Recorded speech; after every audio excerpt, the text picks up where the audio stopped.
So, good evening. We are Team Sys Companion. And first of all, I'd like to thank you for hosting the Downward Zoom Data Dive. And thank you for inviting us for the final presentation. We are really honored to be selected. And we are really excited to stand in here and present ourselves to you. So first, a little bit about our team. My name is Shen Yang. I'm from the Business Analytics and Information Management program. I have two of our classmates here, Hongxia and Sherry, but Sherry cannot make it today. She's catching a flight to a conference. We also have Ellen Pajitia, who are from Industrial Engineering Department. Okay, for the next 8 minutes, we are going to go through first objectives, followed by 3 problems we have found from the data set, and we are going to give our solutions. We'll summarize our presentation with a couple of extra thoughts. So, as we name ourselves Sys Companion, our goal is to help Cisco to achieve their goals, namely to provide the products to the customer in the cost-efficient and environmental-friendly way. Of course, make the customer happy at the same time.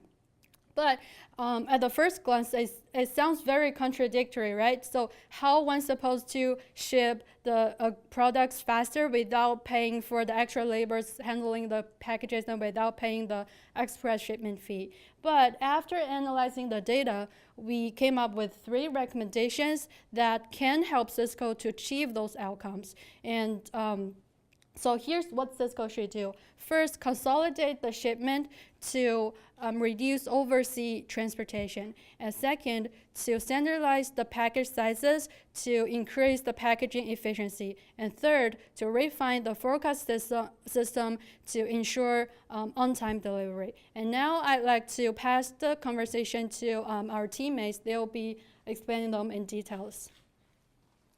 Thank you, Shenyang. Our first recommendation is that Cisco should perform regional shipment consolidation. In this way, Cisco can develop a global logistic network. Based on the findings from our data analysis and visualization, we found that a manufacturer located in Hong Kong has the highest sale across the globe. So we focused our analysis on this area. We found that each delivery is underutilized, and all shipments are delivered through individual route instead of in a consolidated manner. So Cisco should consolidate shipment and leverage the benefits of setting pooling points. Here, I demonstrate the current network, a map visualization of the current and the future proposed stage of the logistics network. Cisco should build 2 additional distribution centers located in Dubai and Sydney. Instead of individual direct delivery, all the shipment will delivered to these cities first and then redistributed to destination countries, then delivered to our end customers. With integrated logistic network, Cisco will be able to reduce existing supply chain cost and footprint, achieve overall centralized control, and manage data and information flow more efficiently and effectively. Next, I will hand over to my teammate, Ellen, to introduce our second recommendation. Thank you, Hongxia. Now I'll be talking about the next solutions. We are recommending packaging logistics, specifically standardizing the boxes. So after analyzing Cisco data, we found that Cisco uses over 2,000 different type of boxes, and this increased packaging complexity and cost, mainly because chargeable weight is not equal to actual weight. And this is the point that I will expand on my next slide. And with such a wide variety, it makes warehousing and shipping more difficult too.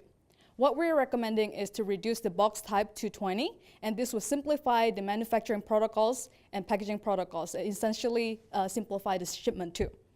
And this could potentially save Cisco $10,000 per month. Next, I will be explaining how we came into this conclusion. So as you can see on the left right here, this is the bar plot of actual weight versus chargeable weight. As you can see on the top left, the difference between actual weight and chargeable weight, it's about 4,000 pounds, and this is equivalent to about 28,000 extra money that Cisco is paying.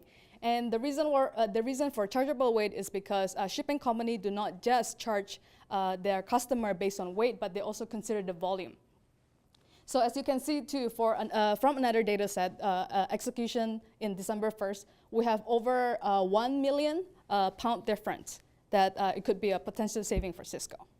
So how we came about to the 20 different box sizes? What we did is we did a clustering analysis on the box sizes to see how they are similar. And to give you a better picture of how it looks like, we have created a 3D plot of the width, length, and height. And how we can interpret this is on the top right, as you can see, the red dots here, we can categorize them as large boxes. Or for the green dots right here, we can categorize them as small boxes. So now I conclude my part of presentation, and I'll give it to my teammate Praditya to explain the next one. Thank you, Ellen. Now we will go to our third recommendation. So upon analyzing our data set, we found out that out of 3.5 million orders, 68% of them are late. However, fortunately, 99% of those late orders are only late between 1 and 100 days, which means that we can streamline the planning process and information system to better improve the performance of delivery.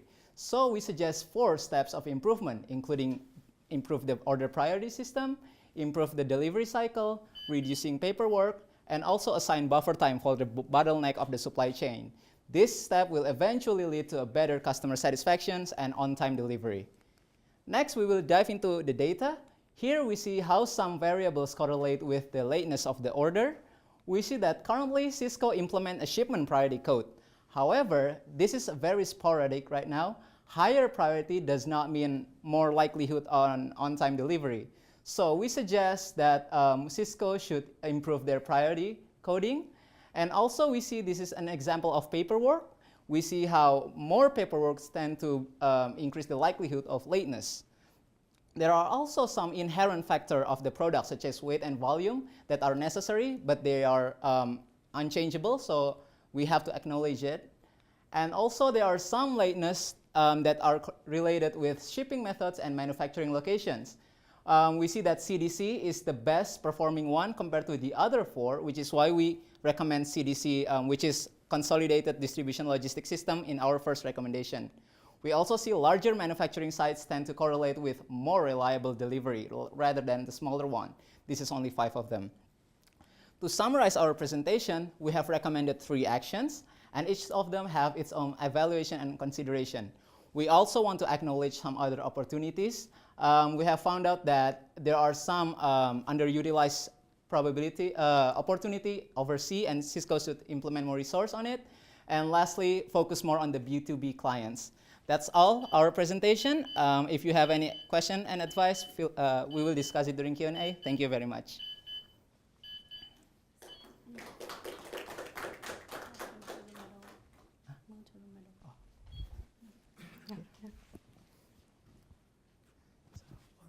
On the late orders. Sorry, judges, if you don't mind using that microphone there, please, when you ask a question. Thank you. Yes, hey, thank you. Great presentation. Thank you very Thank you. much. On the late orders, I was lost a little bit. Is it late shipments? Is it late orders due to shipments being late, or is it from the order starting process to the delivery of the entire chain? We have 2 different types of lateness, sir. First, lateness due to the manufacturing phase, which turns out is only around 10% of the total lateness. However, it worsens after the shipment. It becomes 68% late. So that tells us that the root cause is mostly on the shipping process, not the manufacturing partners. And we remember that Cisco used third party for both manufacturing and shipping. So we think that should be improved first, should be prioritized first, the shipping. And to add on that, so the late is because of when the order is created, Cisco forecasts the delivery time for that order. And the lateness is compared to the real actual delivery time compared to the forecast delivery time. So in our recommendation, instead of just urge the delivery to be faster, we also modify the forecast, the delivery time. Yeah. Thank you. Does it answer your question, sir? Yes. Thank you for your question. A great presentation. So, Thank you. can you go to the last slide quickly? Okay. So, you're basically making 3 recommendations, and then you're having some other opportunities for improvement. The first one is having a pooling point in Dubai. I think it was also in Sydney. Yes. And then standardizing the package sizes. Yes. So I'm going to ask you a question more on the business side, right? So some of the recommendations you're making essentially get Cisco to make investments. Yes. Trying to build 2 distribution centers in Dubai and Sydney is not an easy thing. You have to make investments. Secondly, you're basically talking about reducing the packaging sizes from 1,000 to 20. That also has a lot of logistical aspect to it. Have you guys put some thought into the investment that Cisco needs to make and what's going to be the return on investment? Yes, we have attached one financial report on the Appendix B, I remember. And we did calculate the investment that Cisco needs to build a DC center in Dubai. And we also calculate how much money we saved by building that center. And we also calculate how much, what is the ROI for this investment. And the ballpark is based on Caterpillar, and the company established similar consolidation center, so it didn't come out of air. Okay.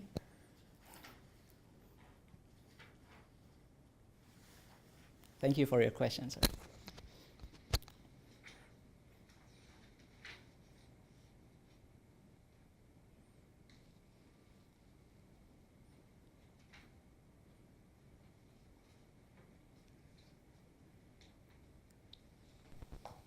This is more of a rhetorical question. Have you thought about why Cisco has not done or have 2 additional distribution centers?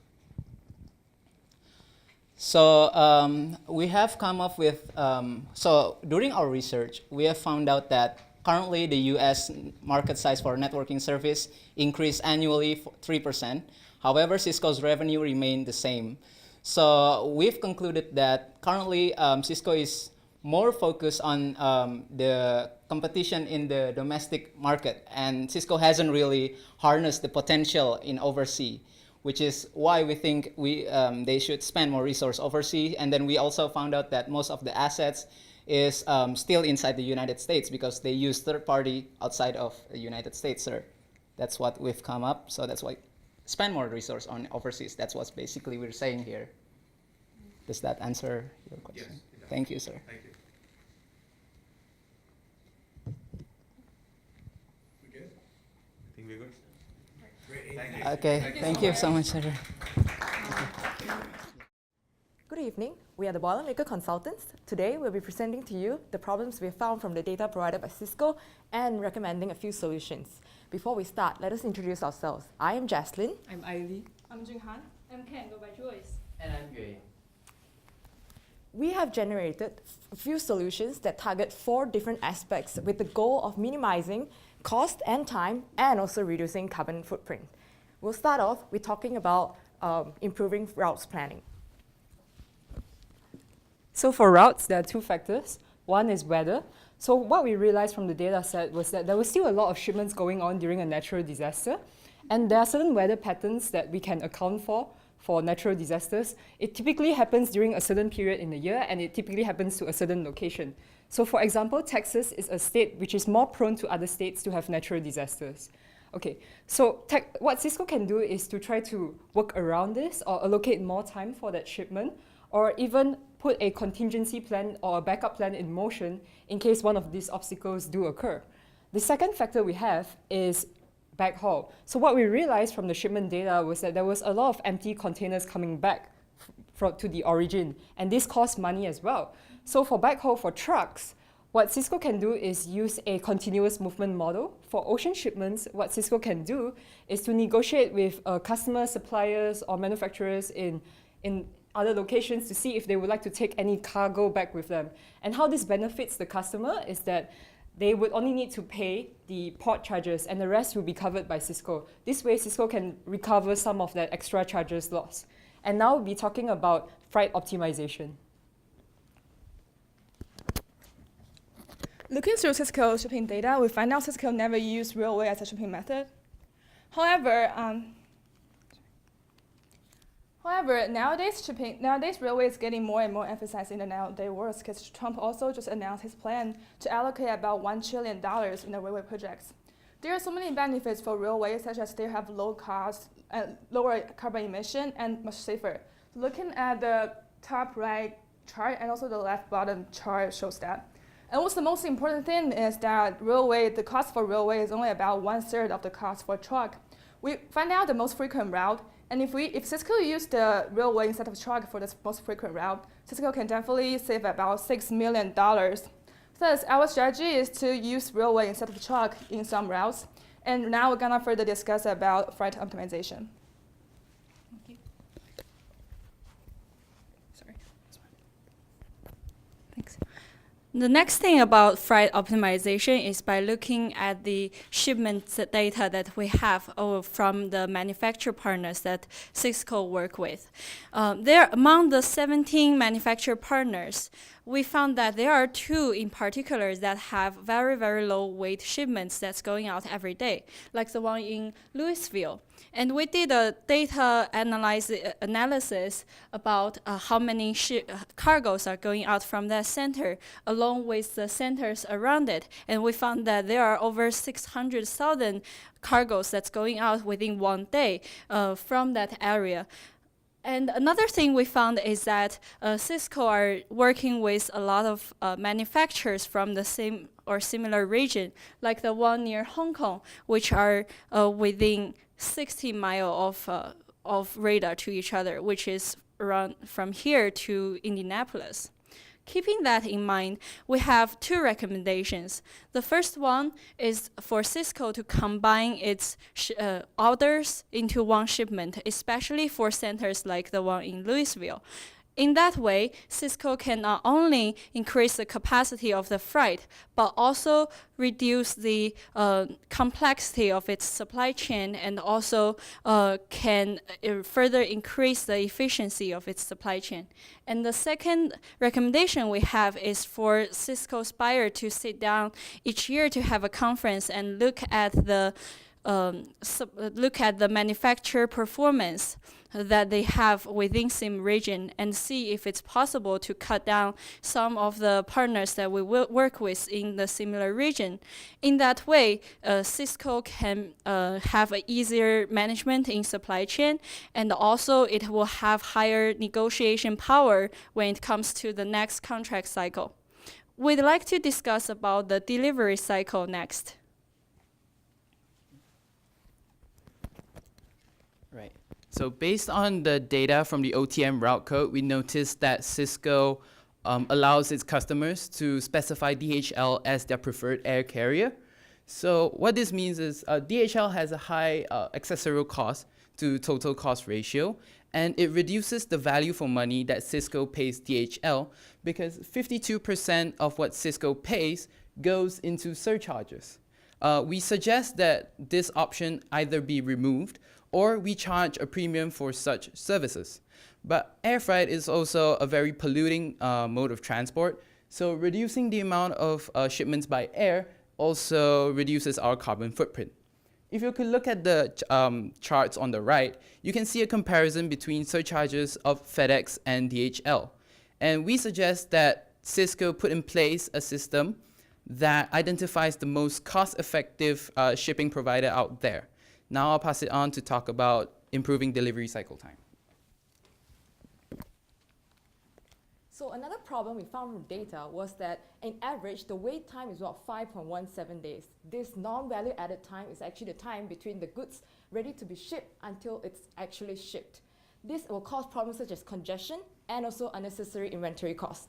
One of our recommendations is to reduce the complexity of paperwork because most of the times the goods are just waiting for paper documents to be signed before they can actually ship out.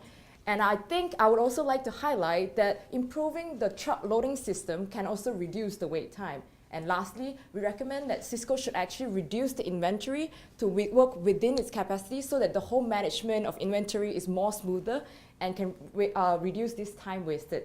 We'll move on to talk about reduced carbon footprint.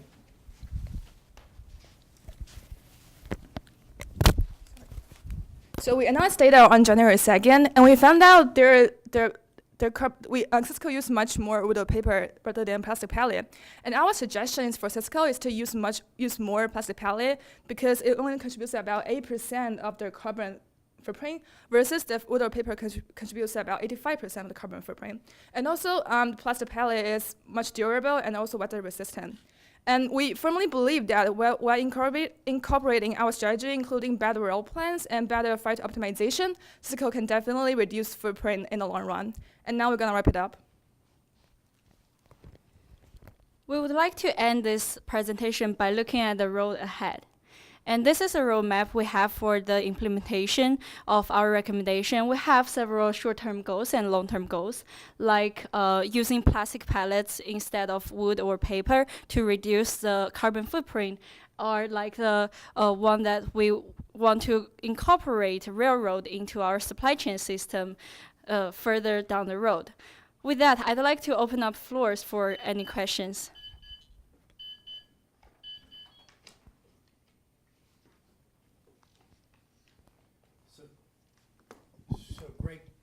Great job, and thank you. A lot of data, and I'm just getting caught up to the information associated with it.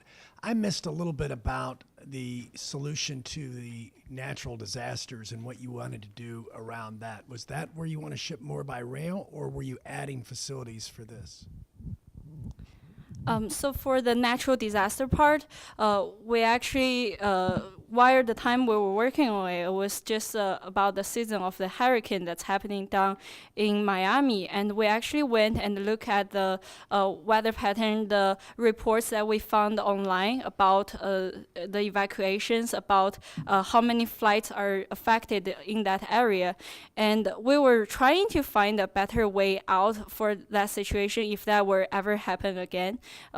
In that area, and what we found is that not only the flight but also the shipments, the boats that's shipping out from the from shore, all of them are affected. So rather than changing the method of shipment itself, we would recommend Cisco to have some other centers as alternatives. Maybe can work with another company and use their centers for a certain period of time in other areas near that region instead of changing the shipment methods.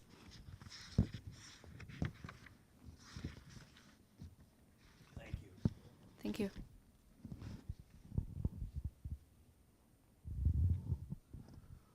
First of all, great presentation. Thank you. Well done. So when you look at these data and you're making recommendations in terms of building other distribution centers, have you thought about actually making recommendations based on these weather patterns on where they need to be? Like which country or which continent or which geographic location? That's my first question. The second is when I look at your presentation, when you look at a couple of things that you've mentioned, including using railways, instead of trucks, the current railway system is really not that great. I mean, there's a lot of plans to upgrade them, but is your plan contingent on those infrastructure upgrades taking place, right? So that's the second question. So I'll pause here because I don't want to give you more questions. Let's start with those two first. Thank you very much for your question. I'd like to have this question answered by Ali, the first question, and by Yang, the second question. So just to get your question right, so you're asking like if we considered other locations that the buildings should be at, like the manufacturing stations, is that correct? Yeah, based on the fact that you've taken, which is great by the way, you've actually considered a very important factor, which is weather. But the fact that you've considered weather and you're basically recommending that you create optimized routes based on distribution centers. Yes. The question is, can you make recommendations based on where Cisco should have those distribution centers? We can make recommendations based on where Cisco should not have these locations instead of where it should have these locations. Because for like certain locations are more heavily impacted by certain natural disasters. As you can see from the top map there, like hurricanes typically go in that direction, in that area. So like that area will be heavily concentrated with a lot of hurricanes. So definitely not put and like avoid or like decrease the amount of manufacturing buildings there in that area. And like here are some other examples as well, like for cyclones, for typhoons. Hong Kong is an area which is very typically affected by cyclones. So these are things that that Cisco should consider when like deciding which route to do. Instead, so you know that these places are like high in frequency of natural disasters. So instead of putting it in these places, which we saw a lot on the data, they should try out other places. Because natural disasters is something which is pretty hard to predict. It's not something that we can only say from what we see from the data, right? Which is we know where not to put these things at. So Cisco can try out other alternatives. Yep. Okay. And now I'll be passing it on to Jing for the second question. Yeah, to answer, where's the click? To answer about the railway question, so I mentioned before that Trump planned to allocate about $1 trillion in railway projects. And also he mentioned that China and Japan have so much railway systems. So we firmly believe that this railway project is going to have a bright future in the US. So we think that railway is having railway versus truck is an accessible solution for Cisco. Thank you. Yeah, great job. Just a question around the wait time for the customer delivery cycle time. It mentions, and I'm going to assume here, so on the recommendations it says reduce the complexity of paperwork. So I'm assuming that that's contributing to a lot of the non-value added time that's mentioned there. What stood out from the data you analyzed that kind of pointed to a inefficiency in the paperwork? Jocelyn would like to answer that question. Yeah, because so the data that we got only has like the status of ready to be shipped until it's actually shipped. And in between there are like custom clearance and stuff like that. So custom clearance, and mostly they have because of documentation and also like wheels up and wheels down. Those are only the few status that we have. So from those wheels up, wheels down, we found that the time from ready to be shipped and then wheels up, that's probably because of paperwork or documents that needs to be approved and so that signed in order for it to be wheels up to be shipped out.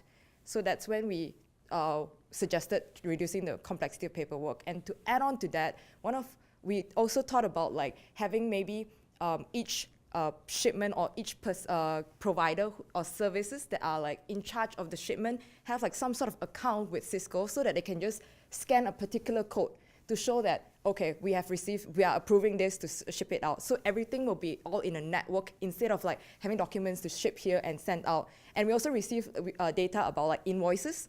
So that is also like to digitalize those will make it easier to like reduce time in between for things to be shipped here and there. And I hope that answers your question.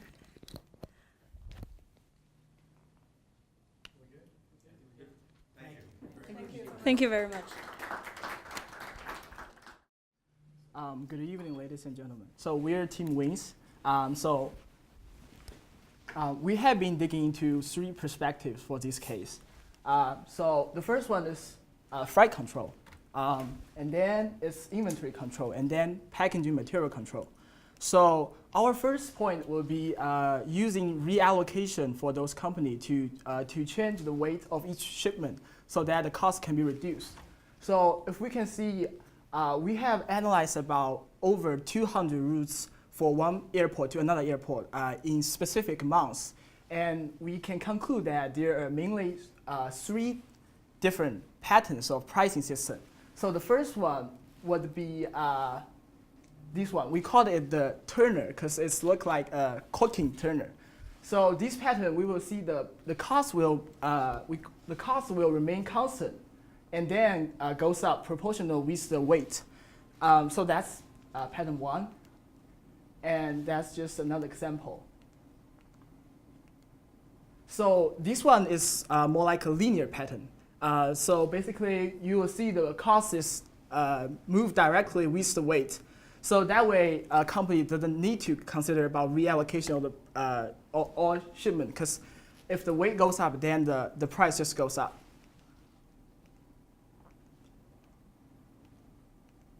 That's the last pattern. We call it Z pattern.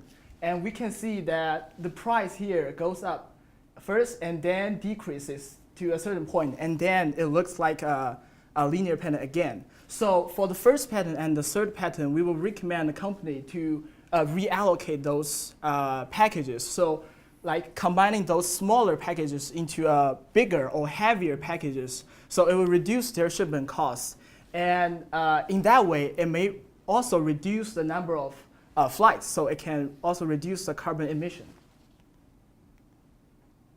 In addition to that, we also recommend a company to reduce the number of the frequency of shipment, like to daily or even smaller. That way, for say, like if I ship one package maybe twice one day, if we switch that to daily, then it will reduce the number of flights. So it will reduce the carbon emission as well.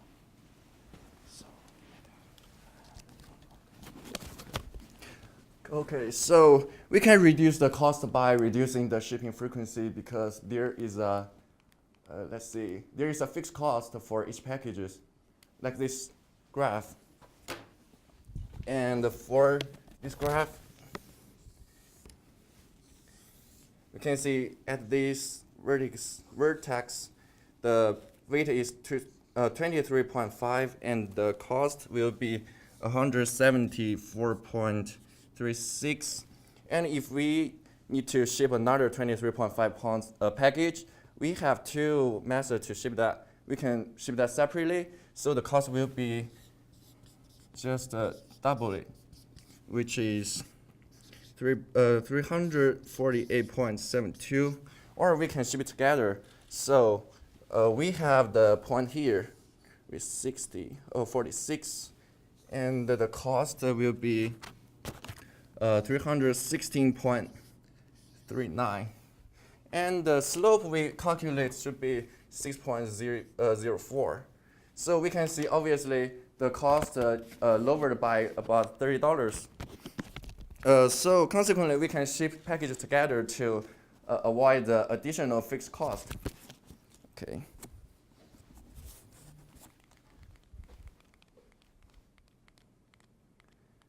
Okay, according to the GDL's freight cost, we calculate the average cost per unit weight for each shipment lines from the airport GDL. And there is a clear clue indicates that the cost in December is higher than the cost in November. And there are two reasons for that. The first, because of the harsh weather in North America, the harsh weather could make the traffic situation terrible and the shipping efficiency will decrease, and thus the cost will be higher. Another reason should be the Christmas holiday, because during the vacation, the demand of the products will increase a lot, and in order to ship that products to the customer, company needs to pay a large amount of overtime payment to the laborers. So that's another big part of cost. In order, hence our solution is to provide some coupons as a compensation to customers who are willing to ship their items later, so the company could ship their products later to avoid the extra fees.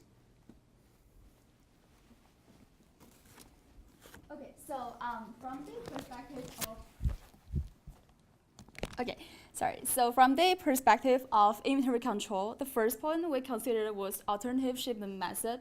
So we filtered the data of agent access and obsolete inventory Excel sheet by opting out the agent time that is less than 3 months, the next 6 months demand that is less than 100, and the total obsolete and excess quantity that is equal to 0. Next, we found that many of the products have relatively stable demand over the next 6 months. And the graph here includes 3 products next 6 months demand over the 4 weeks in November 2015. Like you can see, the graph is very stable within each individual product. Also, we were thinking that if the coefficient of variance of the next 6 months demand is relatively small, it means that the demand is stable. So for this product, we calculated the coefficient of variance within 4 weeks because the general marine transit circle is about this long. And we got a small number of 0.0576. So we can ship this kind of products to GPL's inventory stock places in advance by ground shipping or sea cargo. According to our research, carbon emission for air freight is about 540 grams per kilogram, and for a cargo vessel is only about 21 grams per kilometer. So by using alternative shipping methods, the cost and carbon emission produced during air transportation will be significantly reduced. And I will talk about the packaging materials. As you can see, about 14.57% of package relies on polystyrene. And it takes about 500 years to decompose. And the PVC take about 13.85% of package materials. And it also takes more than 1,000 years to decompose. And our solution is to use the paper pulp, which is 100% recyclable material, so it can provide superior protections to the sensitive electronic devices and a variety of computers. For example, like this company, it provides molded fiber packagings for cell phones and printers. And that's our presentation. Thank you.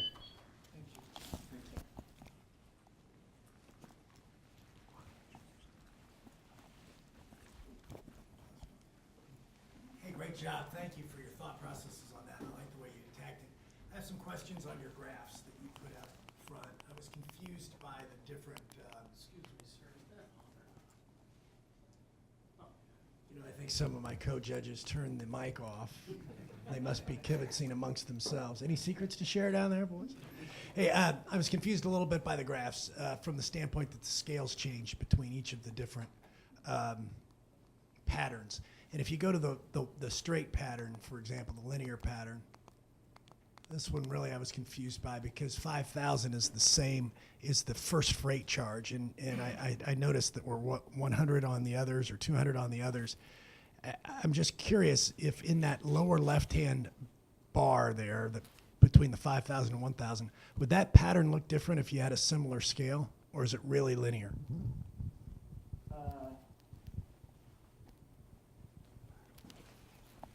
Do we have to use this one? No.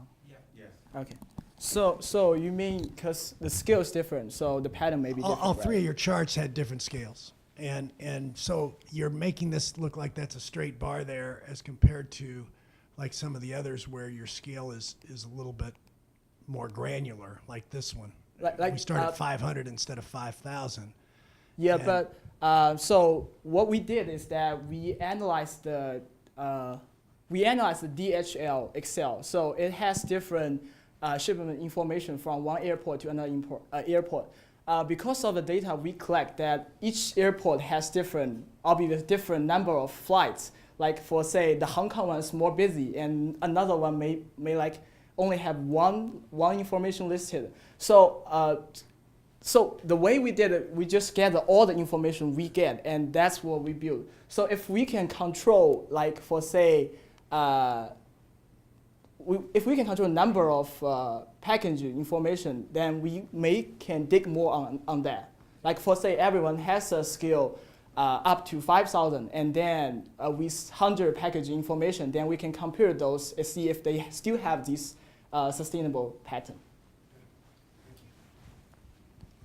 So I like the way you use the graphs, but just to add to what Jeff was saying, I was confused by what these graphs actually represent. Because you have these things like GDL to AUH. I'm assuming those are airport codes. Yes. Yeah. So like I travel a lot, so I understand those airport codes. Okay. But normally people have a tough time understanding what that is, right? Okay. So that's one. The second aspect of it is, when you look at these graphs, with the exception of the packaging materials, what is the recommendation that you're actually making? So just like what I said, I recommend that you reallocate those shipments. For say if you have a factory in GDL or near GDL, then you want to ship all the packages that above this line, like for say above 100. So that way it's gonna be cheaper than if you ship 250, for say. So But again, going back to what are you actually telling Cisco? Are you telling Cisco that they need to have a distribution center or shipping center at GDL? Or when go back to that linear graph, are you saying that Cisco needs to have multiple centers? I'm trying to get what is the recommendation that you're making here in terms of just simplistically saying Cisco should create 3 new distribution centers, 2 new distribution centers. If you're going to ship over 500 kilos, this is what you need to do. Like, break it down in terms of what you're trying to do. So the assumption we make is that Cisco has all like distribution center in those places. So we would say like if this center is near one airport, then you have to build an allocation system that is near to that pattern. Okay, so that brings to me my next question, which is, so the recommendations that you're making, have you done some financial analysis on this? We haven't had enough time to did that because we didn't know like all the locations of those factories. So we didn't have time to do like, for say, if you're gonna build a new distribution center in what location or not. So we just assume it will have all distribution centers in those airports. So we just compare different airports and just tell Cisco, so this airport has different pricing system. So you need to match with those patterns to make it more profitable or with lower cost. Okay, thank you. So you recommended going away from airfare for carbon emissions and moving more towards ground and sea. How does that affect time for delivery? So normally, for say, the example we are given is that the supplier is in China, and then the manufacturer, JBL, is in Mexico, because that's what we get from data, right? So we will assume that the overseas shipment, like for cargo shipment, it will take about 1 month. So for Air Express, it may take about a few days. So by doing this analysis, we will find out those products or components with sustainable and large demand. Then we can like we can order in advance. Or for say this one has to demand about 5,000 for the whole month. Then we can order 5,000 components at the very beginning, like 1 month in advance. Then it will compensate for the time. Okay. Thank you. Thank you. Thank you. Thank you. So hi everyone, we are Team Stay Moy. I'm Ronglu. This is Jianhua Xu. This is Si Yuancao. This is Sijie Cai. So for this project,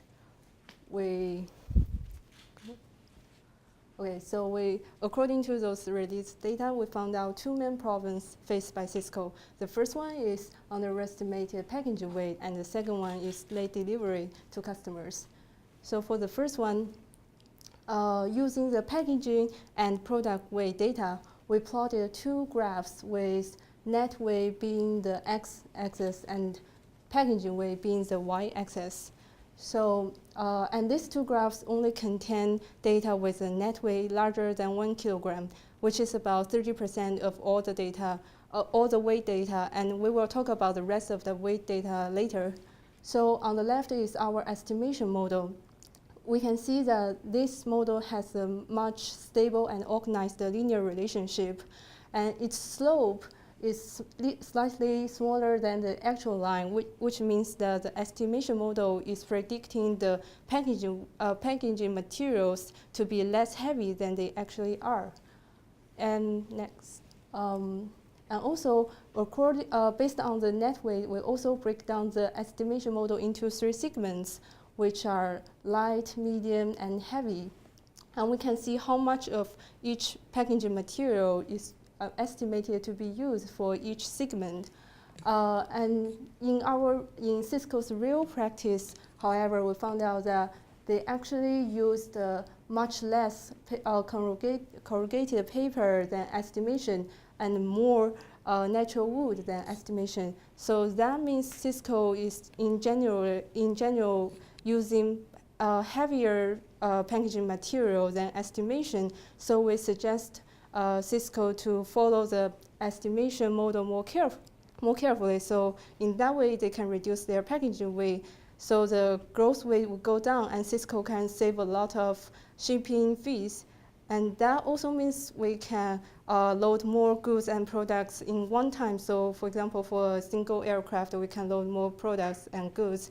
So we can reduce customers' cycle time, especially during peak seasons. And Zhanghua Xu will talk about the rest of the weight data.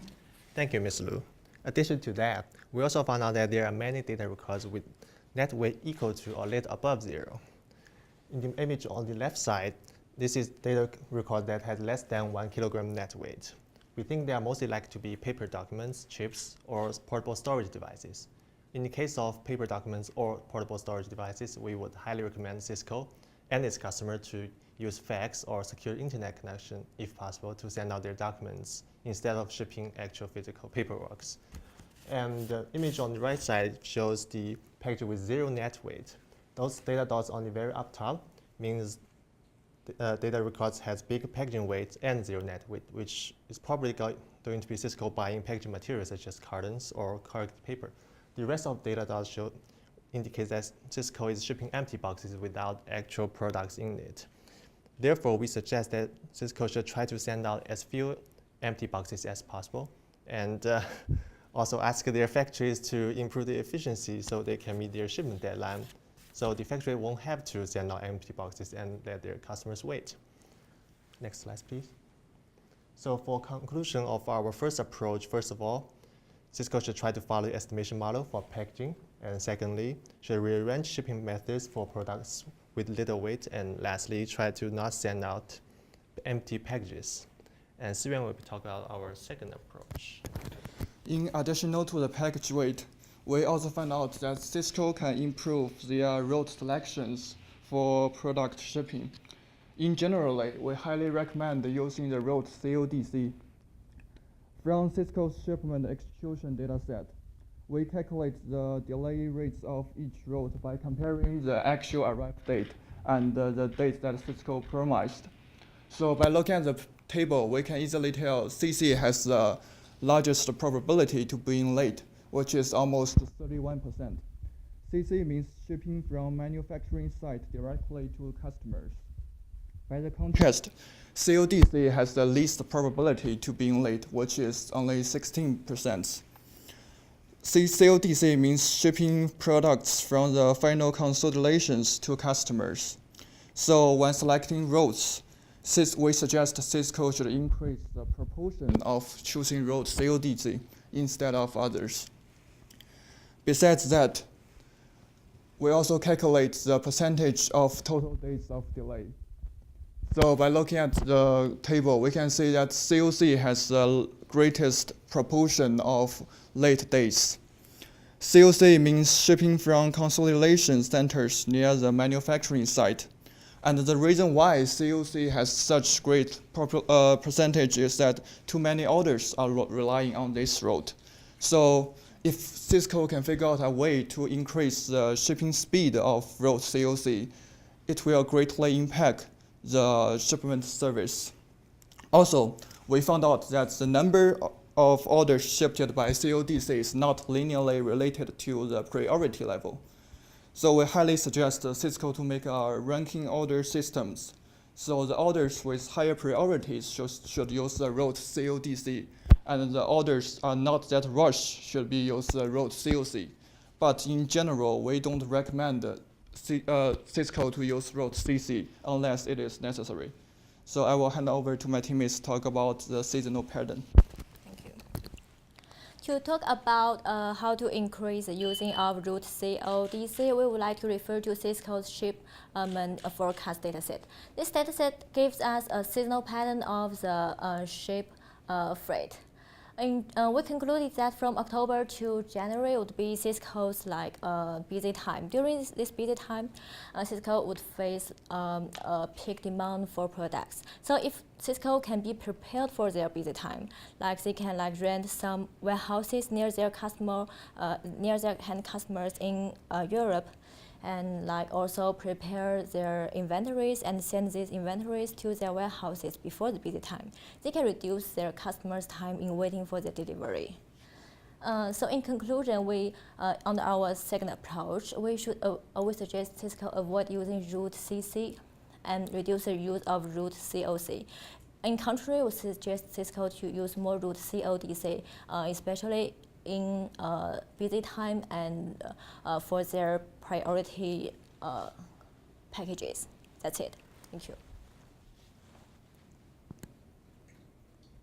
We're open to any questions. Well, thank you. That was a really wonderful presentation. Thank you. I really like the fact that you started with what the business problem is, and then you talked about what the solution is, and then you summarized it. So well done there. So some of the solutions that you are recommending, have you done any kind of financial analysis on this? Some kind of a return on investment or total cost of ownership. So you're making recommendations, but is there something that you are also, that you have analyzed so that Cisco can understand what the financial implications of that are? We didn't do that before, but maybe we can do that in like further improvement for the Cisco. Okay, Yeah, thank you. Yeah, like I think financial is like more close to a work situation. I think like the financial is more close to the work situation, and now we are like focusing on the analyzing. So I think we should like ignore the financial for right now and focus more on the analyze part. And for the improvement, we will use the financial, like add the financial into our consideration. Yeah, thank you. Thanks. 2 quick questions. Really love the analysis of the packaging material and that we are consistently underestimating the weight of the material. Did you see anything in the data that indicated why we're substituting wood and some of the other more costly packaging products for the lower cost ones? Is there anything that stood out from the data as to why we're consistently that way?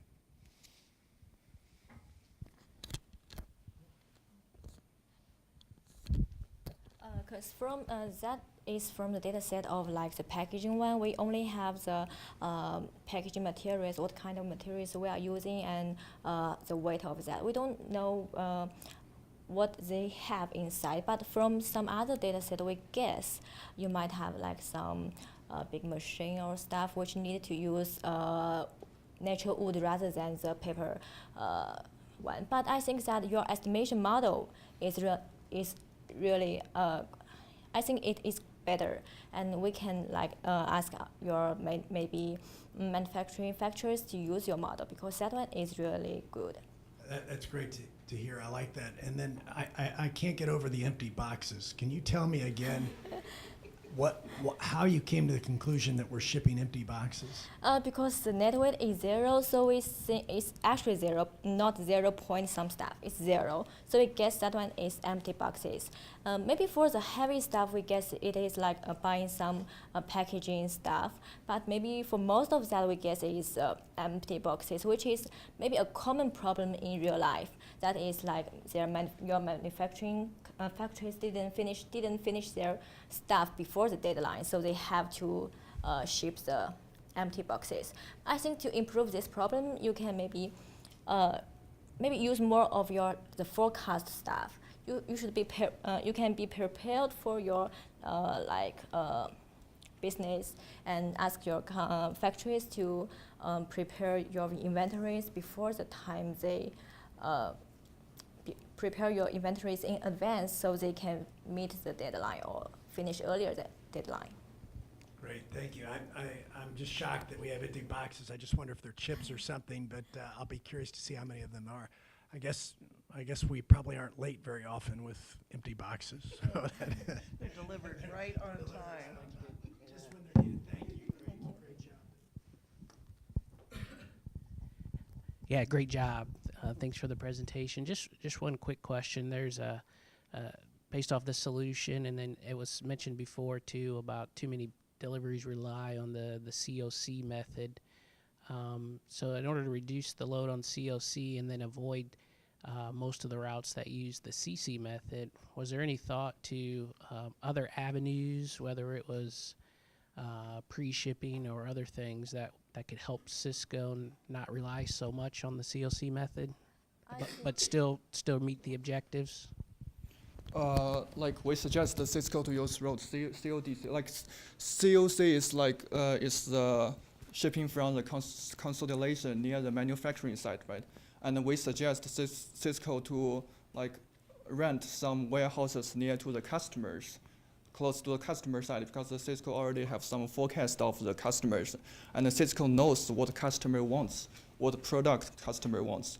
So Cisco should ask the manufacturers to produce these products, and it is better to save close to the customers instead of close to the manufacturing site.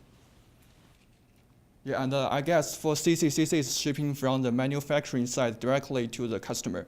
I think for this circumstance, it is like there are some customized products that the customers are required. So it has to be shipping from manufacturing site to the customer directly. But like in general, we don't suggest shipping by CC. Yeah. And also, like when we consider the priority, so with higher priority, definitely we should choose like speeder, like higher, faster route, right? So based on like calculation, we found out the CODC is the fastest route. So for higher priority, we should definitely use route CODC. Yes. Thank you. Great job. Thank you. Good evening, ladies and gentlemen. We are Time Consulting. Before we officially start, I would like to ask a question. What would be the next move for a multinational company that is valued at $165 billion? We will answer this question at the end of our presentation. Over the years, Cisco has been building an international delivery system. The system has been a great asset for Cisco. However, there's still late rates, inefficient routes, and a large amount of packaging waste. So to achieve our goal of increasing efficiency throughout the supply chain, lower carbon emission, and maintain current profitability, we come up with 5 implementations. First, enhance supply chain agility. Second, optimize manufacturing location. Third, implement more efficient distribution system. Fourth, redesign packaging. And fifth, build contingency plan. Firstly, to improve the overall supply chain agility, we have to tackle 2 problems. First is the late rate across the supply chain. 28% of the Cisco parts are delayed from suppliers to manufacturers. The second problem is the excess and obsolete inventories. About 16% of the total inventory are obsolete. Thus, to tackle these 2 problems, we could utilize performance matrix to monitor the performance of the upstream partners, and we could possibly replace some of the underperformed partners. Secondly, we could enhance communication using inventory management system. This would ultimately achieve agility, flexibility, collaboration, and eco-friendliness across the supply chain. Secondly, to optimize the manufacturing location, we come up with the strategy to outsourcing the production of Cisco products in Australia to local manufacturers. Currently, 100% of the Cisco products in Australia are imported from all over the globe. Australia has no Cisco partners, and Australia's ICT industry is booming. So by collaborating with local mature manufacturers in Australia, we could not only reduce customer delivery cycle, but also reduce carbon emissions as well. Now I'm going to pass on to Kana to further introduce our 3rd implementation, distribution improvement. Thank you, Monica. Now let's take a look at DHL's data of late delivery. We found out that cargoes originate from Malaysia has exceptionally high delay rate, which is over 70%, and 34% of those are shipments to the US. Now this indicates a problem because Malaysia, with 8 international airports and a great geographical location, it should have a well-performing logistics center. And thus, we recommend sending an investigative task team and work with our partner to figure out the real cause behind this problem and come up with a suitable solution, because we don't want to make too much assumption at this stage. And now, there are 4 other aspects we are trying to improve on. First, we would like to pre-consolidate packages for open orders of our long-term customers to improve cycle time. Secondly, we would like to upgrade shipping methods for high-priority items with estimated late delivery rates. And thirdly, we would like to increase transparency of information among all stakeholders to avoid any miscommunication. And finally, we would like to utilize DHL's Go Green service to reduce carbon emission, because environmental protection and business success is not only compatible, but also closely interlinked. And with these improvements, we'll be able to fulfill our goals. Now I'll pass on to Roshan to explain our improvement on packaging. Thank you, Kana. We analyzed the current material used for product packaging, and the chart here displays the top 9 product packaging material in use and their average weight ranked by the number of products using that particular material from high to low. And we can see from the chart that half of the spots are taken by plastic material, and wood, on the other hand, ranks 9th on the list with the average weight of 14.7 kilogram. Some problems with these 2 materials are heavy weight, hard to assembly, against forest conservation, and space consuming. Based on our analysis, we came up with a plan of redesign the packaging material and the dimension. Next slide, please. We came up with a plan of redesign the packaging material and dimension. We're replacing the wood packaging material with Eckercrate and the plastic filling with products such as AirMove. Eckercrate is a 100% recyclable material that is easy to assemble and recycle. It is as strong as wood crate, but weighs only half of the weight of wood crate, and therefore should greatly save fuel consumption and therefore freight cost. AirMove is an on-demand system that is designed for minimal storage. We suggest it to be used in place of the current plastic filling because it not only saves space but also provides a much better protection. In addition, with our plan, we should be able to spare some space in the current package. So we also suggest the current packaging dimension to be redesigned. There are a lot of computer software that can optimize packaging dimension, and with that process, Cisco should be able to fit more packages into one shipment. In short, our plan should be able to help Cisco to pack their products in a more cost-efficient and environmentally friendly way. Now I'll pass on to Isaac to talk about our contingency plan.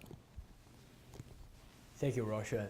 So as shown by the data on the right, there's a large amount of cargo that passes from Hong Kong to Netherlands, and Hong Kong on average is being hit by 6 tropical storms per year.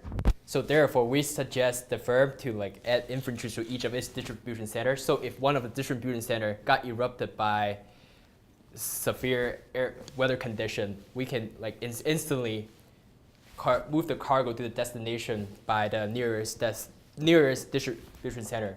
As for the manufacturing part, we suggest all manufacturing facilities reserve 5% of its capacity as excess capacity. So for any reason, any of the manufacturing facility went down, we can still increase our supply instantly and meet our customers' demand. So the timeline will be implementing all these in the span of 3 years. First, in the first year and a half, we'll first improve the overall supply chain agility, implement a more efficient distribution system, and build up a contingency plan. Then, starting on the second year, we'll work on a new manufacturing location and aim to finish by the end of year 3. Just make sure you don't cover that. Okay. So our next step is to be ahead of our competitors, be ahead of time by consistently improving our own service while fulfilling our social responsibility and maintaining our profitability. We aim to lead the industry, and as the commercial says, future starts here. That's the end of our presentation. Thank you.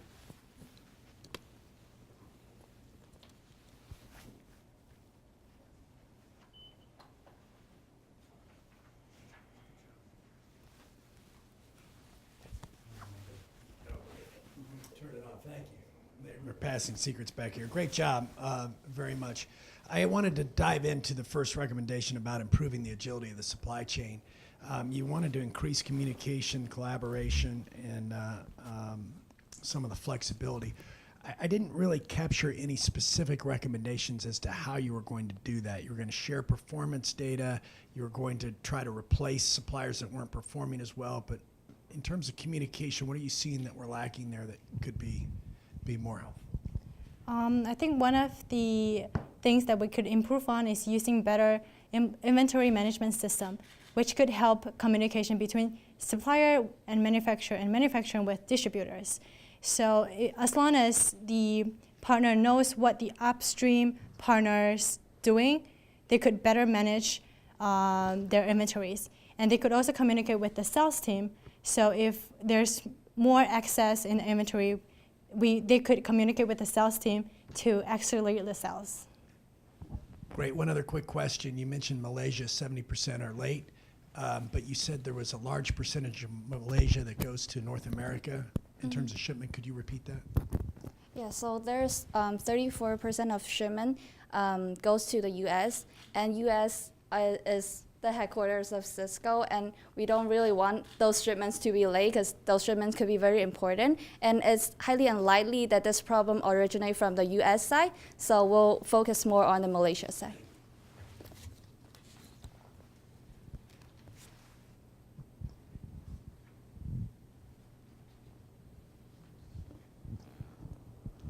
So first of all, great job. Thank you. I loved the opening line in terms of what do you want a $160 billion company to become. So that's well done. So congratulations on that.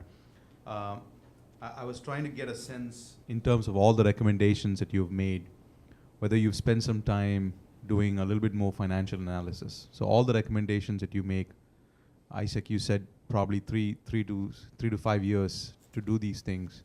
What's the ROI? What's the financial impact to Cisco? And what's the cost savings? We haven't dived deeply into the financials because of the data, limitation with data, and we don't want to make a lot of assumptions. However, we believe the benefit brought by a more efficient system can more than outweigh than the cost to put these remedies into, to implement them. So one other question, and again, you guys have done well, but so this is more of a suggestion more than anything else. When you look at all this data that you have analyzed, and when you look at, you talked about Malaysia and you talked about this, I like the fact that you said you need to investigate more about why those delays are in Malaysia, even though they have 8 large airports. But when you make those recommendations, have you looked at why maybe Cisco is doing something a certain way? Not just on data, but maybe culturally, maybe the country that is originating from, maybe they're getting a tax break from the country. Is there something that you looked at just from that perspective? Yeah, we have, can you go to the appendix?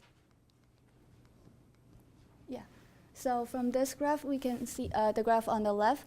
The graph on the right, you can see that we have listed the destination countries out, and we found out there are a lot of countries in the Middle East are receiving those delivery late, and we're not sure if that's due to a cultural reason or security reason. So that's a possible cause to all these problems, but we don't want to make any assumptions because the data is actually limited on this part, and that's our reason. I think my question was more of whether you considered it. So that's good answer. Thank you. Mind if I add on? Sure. To both of your questions. So I think as for the second one, we have to admit that we focus kind of too much on the data side, that we missed a little on the culture side because we're really trying to fix the problems. And as for the financials, we did have a little bit of financials on the packaging side. It just we couldn't get too far because of the limitation of the data. So based on our analysis of the data, there are on average 200,000 shipment. That slide is fine, the last one. There are about 200,000 shipment per month on average, and based on so we take the percentage of product that using the wood material, which is 6.89%, and we multiply that by the average shipment per month to get an estimation of the number of products that using the wood packaging every month. And we use that numbers to, and based on some our other research of how packaging weight related to fuel consumption, and we get about $4,000 saving on every 100 kilograms on average for if we change from wood packaging to the Ecker crate, which is the substitution that we suggested. But that's only that far we can get. Yep. Well done. Thank you for that.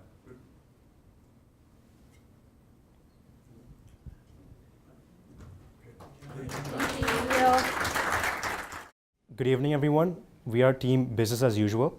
I'm Rahul Jaishankar. I'm Nick Moulter. I'm Raghav Tawankar. And I'm Rishabh Mohan. And tonight, we are going to show you our analysis and suggestions for the data dive competition. Our goal is to provide Cisco's customers with goods that can be provided to them in the most cost-effective and environmentally friendly way possible. And we do this by decreasing freight costs and decreasing the carbon footprint. I would like to hand it over to Nick to present his findings. Thank you. And I know we've got a lot going on here, so we'll do our best to keep it simple. Up here on the, what is this, top left, this is our average cost for shipping out of these cities. On the top right, we've got our average cost per pound to ship to these cities. On the bottom right, we've got the breakdown of the destination cities. Bottom left, we've got the origin cities.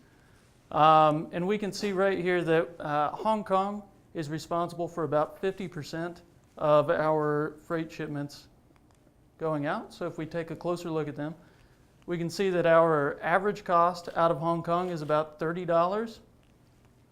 And that ranges from almost $215 at the high end to $6 on the low end.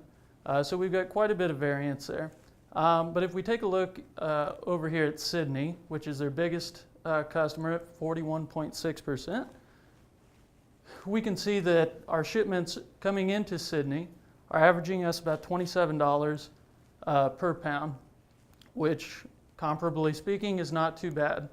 And we see that the biggest one shipping to Sydney is, of course, Hong Kong, so that's a good thing since they're one of our most cost-effective routes.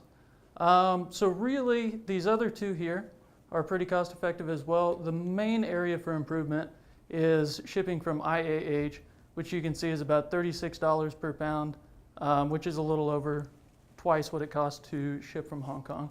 So we've got a little room for improvement on our shipments to Sydney, but all in all, it's not too bad. Now, if we take a look at Dubai over here, we can see that they're our second largest, but the cost to ship to Dubai is quite a bit higher. So we're looking at $74 per pound to ship there. And when we look at our breakdown, we see a huge variance from $29 on the low end to $131 per pound on the high end. So the good thing is that we've got about 50% coming from Hong Kong, which is our cheapest route. The bad thing is that about 37%, over 37%, is coming from our most expensive route. That's a problem. So there's probably good logic as to why these products are being manufactured in Mexico, but it's just an area that we want to examine further for sure. So why does that matter? Well, because it costs a lot of money. shipping from Mexico to Dubai costs us over $100 a pound more than what it costs to ship out of Hong Kong. It's very significant. So here I'd like to show you a couple pictures of a compact disc. I know it's kind of busy, but bear with me for a second. So if we look up here in the top left, we see the cities that are purchasing our products. We see the products that they're purchasing. Bottom right, we're looking at the city that those are produced in. And bottom left, we're looking at the complexity of those products. All right, so it looks like Beijing is our biggest purchasing city. So if we take a little closer look at Beijing, we can see that the number one producer for Beijing, of course, is a city in China, so that's a good thing. They're responsible for producing about 60%. So that's a good thing, kind of. When we look a little bit closer, we can see that 95% of the products that Beijing wants are considered to be low complexity parts. Now we're taking a little bit of a leap here, but if 95% are low complexity, our assumption is that those parts or those products can be made anywhere. And so that being said, we would want to make those products in China where our cost of shipment is the most cost effective. So while 60% is not bad, we should really be looking for closer to 95% here. And the last thing that I'd like to touch on is our high complexity products. Now this one's a little bit of a in your face, I guess. When we look here, even though our high complexity products are only about 2.5% of what we produce, we see that we've got one really big producer, which is in Mexico, and we've got one really big consumer, which is in Bangkok. Those are really far apart. So it costs a lot of fuel to fly back and forth from each other. So even though this is a small part of our business, it could be very beneficial to look at relocating where we produce those products. Now I'm going to pass it over to Raghav to go in a little bit more detail. Thank you, Nick. Hello. So we took a better look at the data set and saw when your customers are ordering the product and when is it actually delivered. So the x-axis is the number of days that it took the delay of the product to reach the customer. The y-axis is the number of products that were delayed. So let's take, for instance, this first bar. It is saying that it took this product 20 extra days to reach the customer than when he was expecting it. And then there are a bunch of products that are later by 40 days, 50 days, and 60 days. Summarizing this graph into one bar chart, we can see that high complexity products are on an average 56 days later. This is saying your customer was expecting the product on January 1st. It was delivered on 26th of February. And then there are medium complexity products. These products in total account for 15% of your high complexity and medium complexity products. And then we also found out that 99% of these products are being produced at a place in Mexico, which is Ciudad Juarez, 60% of which are going to Bangkok. So clearly there is an opportunity to relocate and better have your shipments ready and delivered on time and keep your customers happy. I would like to hand it over to Rishabh to talk about the suggestions. Thank you, Raghav. And based on our analysis, we have 3 suggestions. First, re-examine which facilities produce and carry which specific SKUs. Second, our customers should receive more than 90% of their products from the nearest location. And the last one is relocate production of the high complexity products to closer to Bangkok, as it is one of the main purchasing cities for high complexity products. And with this, I would like to say thanks to everybody. Thanks. Thank you. Thank you.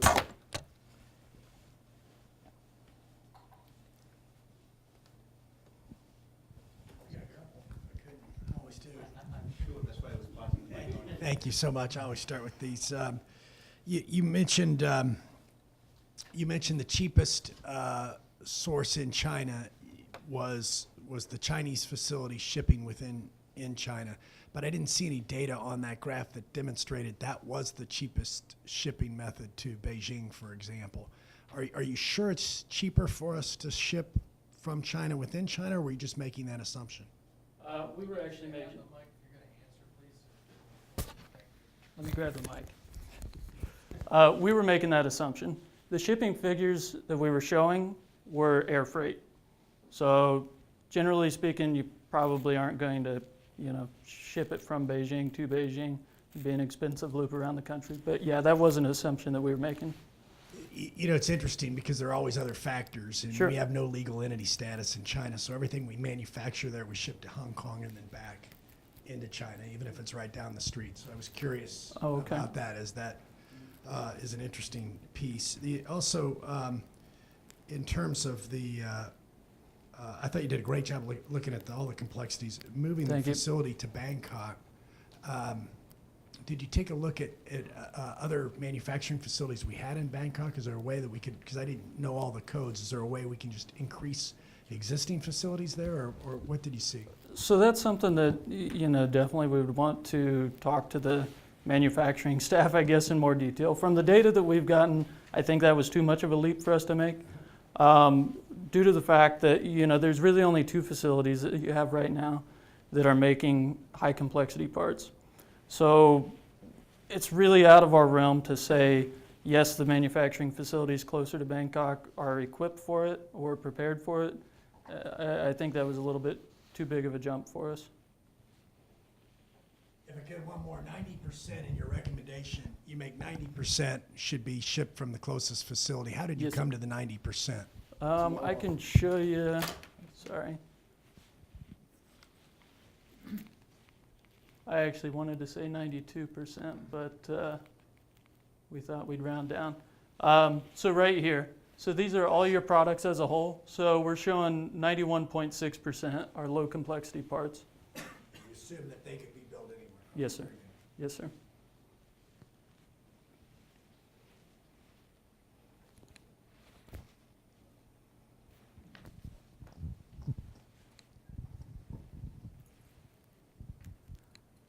So when you talk about, let me take a step back. First of all, nice job. Thank you. I like the way you guys rolled with the presentation, so well done there. I like the CDs, by the way. It's pretty good. Makes me think that my eyesight is still good, so that's good. On the low complexity, the high complexity, just going off what Jeff was talking about, have you considered the fact that, yes, the Cisco is manufacturing these high complexity products in Mexico, but shipping it to Bangkok? Is that the correct assumption? Yes, sir. Your suggestion is that they move it closer to Bangkok because it'll save on shipping and stuff like that. Have you taken into consideration some of the cultural, legal complications that might arise from moving something? Because when you're talking about manufacturing a highly complex product, Right. there's a lot of stuff that's involved there. So when you say, okay, I want you to move it closer to Bangkok, have you done any kind of ROI analysis or financial analysis to say, listen, yes, this is probably how much it might cost? Maybe looking at maybe a Cisco competitor or something of that nature that actually manufactures something that's close by. Right. And to see how much volume of business is actually being shipped to Bangkok and whether there is actually a financial justification to do that. Yeah, I guess the short answer is no. We haven't done any financial analysis on that matter. Is that because you didn't have the data? Yeah, so one of the data set that we evaluated had the products names listed. The other data set had the complexity part of it. We really tried to see how we could merge the 2 data sets. We merged the shipping execution data set, which allowed us to see how much the shipment is being delayed. So one of the recommendations that we came up with is that Dumen, which is in China, is a big producer of some of the parts. So so Ciudad Juarez, which is in Mexico, is producing those products. Try to just manufacture those products only in Dumen and get it shipped to Bangkok, which is going to be relatively closer than shipping it all the way from Ciudad Juarez. So the Ciudad Juarez, manufacturing complex products. When I look at the products that you have listed here, by the way, it's only a partial list of stuff that Cisco manufactures, Yes. right? Yes. So there is a high probability that Ciudad Juarez manufactures far more highly complex products within their area that gets shipped to Bangkok. Okay. Because you're only looking at partial data. So I'm just making that as a suggestion to you, saying that's right. So all of these products here are the products that are considered high complexity. Sorry? Oh, my bad. Sorry about that. So yeah, so all of these products are considered to be the high complexity products, not necessarily all products that Ciudad Juarez is making. Yeah. The shift is mainly taken into consideration. If we do this somewhere close to Bangkok, we are eliminating 5,000 miles of carbon footprint for all those high complexity products. On top of that, they're being delayed by on an average 56 days. From the standpoint of customer satisfaction, if they are expecting the product on January 1st, we can give them as early as possible. Having that located close to Bangkok can have us better communicate with them and kind of get it there as early as possible. when you make this recommendation of being closer to Bangkok, do you have a suggestion to Cisco in terms of where that needs to be? We thought about Doumen. Since Doumen also services Beijing, it is one of the really good places where they already are servicing Beijing, which is one of the big places, to develop that. And then you will have relative reduction in Ciudad Juarez, where you can start producing more of the other. There'll be room created for that. So, again, this is more of a statement and a suggestion to you. So when you think about this, and when you think about the fact that Cisco is not considered as a legal entity within China, the United States and China do not have a trade regulation. Right? So when you make highly complex products, what happens is the United States has to ship highly complex encrypted software to China that we do not have an agreement with. Sure. So I just want you guys to understand that data is great, but there are other factors to look at as well. And also we are considering. Okay. Yeah, I was just going to say, I guess that point is why there's obviously a lot of other factors that go into how much does it cost to build a factory if you got to build a new factory to add on to the other factory to train your new workforce. There's a lot of information that we just flat out don't have. On top of that, the trade agreements. So the main thing that we were wanting to convey for our project was that these are areas that looked funny in the data. These are areas that we want to examine more of. We didn't have all of the data, we didn't have the complete story, but we know we want to look there. Just out of curiosity, so when I look at your presentation, there's two things that stand out that I didn't see. One is you make recommendations in terms of where the factory needs to be and the shipping and all that stuff, but there's no consideration for weather patterns and any of that kind of equation there, right? The weather patterns and all that kind of stuff. The second aspect is I didn't see anything much on in terms of can Cisco improve. You talked a lot about carbon footprint, but can Cisco improve from just a freight perspective and from a packaging perspective? Are there items that Cisco can improve? I'm just curious to know why was it not there on the data, or why you guys decided to skip that? I don't have an excellent answer for you, unfortunately. We didn't look into that as much as maybe we should have. When we started looking at this data, that's where we really saw the big gains, and the easy ones, the easy to conceptualize as well. So. Thank you. Thank you. Good evening, everyone. We are the Money Ballers. It's truly a great honor for us to present today to you. And nowadays, the growing supply network of Cisco increases time, distance, complexity, and the risks of the entire supply chain, which may be affected by many potential factors. And we are trying to find out those factors. This is the summary of our entire process. First of all, we define the problem that we are interested in, and then do some data pre-processing. And then we plot some variables to gain a quick view of the data. At last, we ran some machine learning models to machine learning models to gain a solution to the improved current situation. And this is our table of content.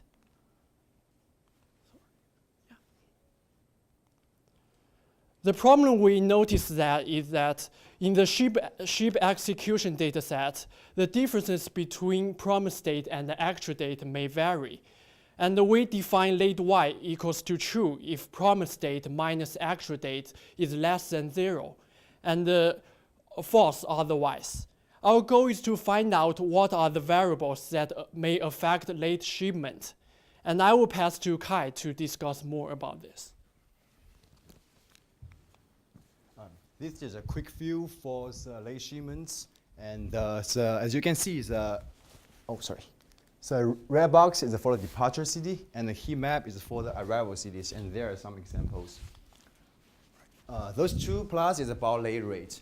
And for the left one, this is a late rate for the top 10 cities which have the most shipments. And we also calculate the overall percentage for the late shipments, which is 9.4%. And as you can see, there are 4 cities which are above this number. So we conclude that those 4 cities have somewhat problems in logistics. And for the right one, this is a top 10 city which have the highest late rate. And apparently there are 2 cities which have extremely high late rate.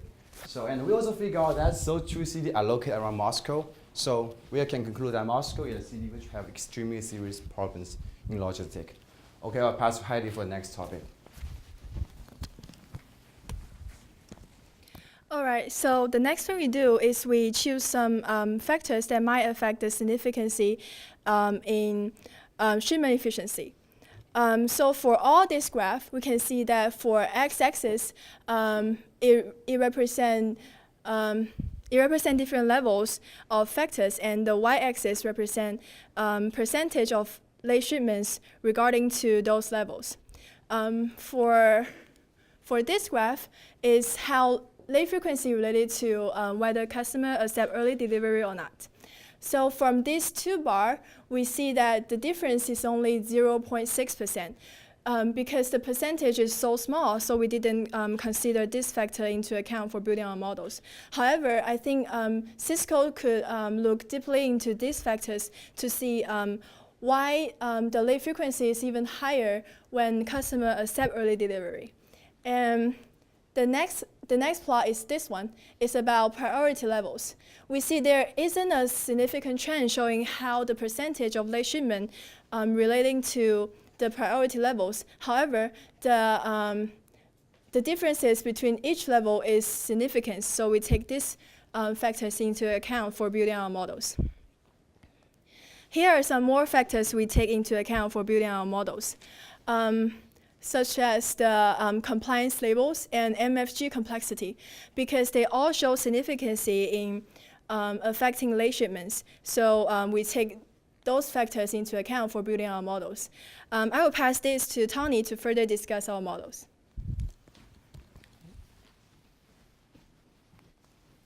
All right, I'm going to talk about model establishment. So our objective is to minimize the occurrence of late shipment. We first treated data, the missing values. So we used median. For numerical variables, we used median to replace those values. And for categorical variables, we just put missing on there. And then we randomly selected a sample size of 100,000. And we used 80% of them as train data and 20% as test data set. And because this is a classification questions, so we run 3 different models. We have logistic regression, ElasticNet, and XGBoost. We first use the last one, XGBoost, to get the important features. And then we get the coefficient from logistic regression and ElasticNet. So we successfully reduced our errors to 8% using the XGBoost. And the plot over here is the important variables that we retrieved from the XGBoost, that we use those variables to calculate our coefficient. And I'm going to pass to Ivan to talk about conclusions and recommendations. Okay, thank you, Tony. So the problem we're interested in is that we found out Cisco has around 10% of late shipment rate. And this is critical for us because it is critical thinking of how many shipments Cisco is shipping out every day. And the important variables that are, the importance variable we found from our models are listed here. And as you can see, one of the major factor is geographical areas. So we found out that, an interesting insight that for some cities such as Moscow or St. Petersburg, they have around over 95% delay in their shipments. And we speculate that extreme weather condition may be a potential factor, but it could also be caused by other factors. So I think that's definitely an issue that Cisco can look in. And another interesting insight we derived from our model is that some shipping routes are really efficient, while others perform poorly. For example, shipments come out from Hong Kong are usually on time, but shipments come out from Purdue, which is in Czech Republic, somehow always turn to be late. So, and this significant differences can be observed across from a lot of shipment routes. So our recommendations for Cisco is that is for two parts. So the first part is Cisco can adopt the importance variables that we have and see if there is implementation improvement can be done for those that have positive relationship with late shipments. And if this is not doing so well, we recommend that we can work together and construct a regression model that can forecast the number of late shipment dates.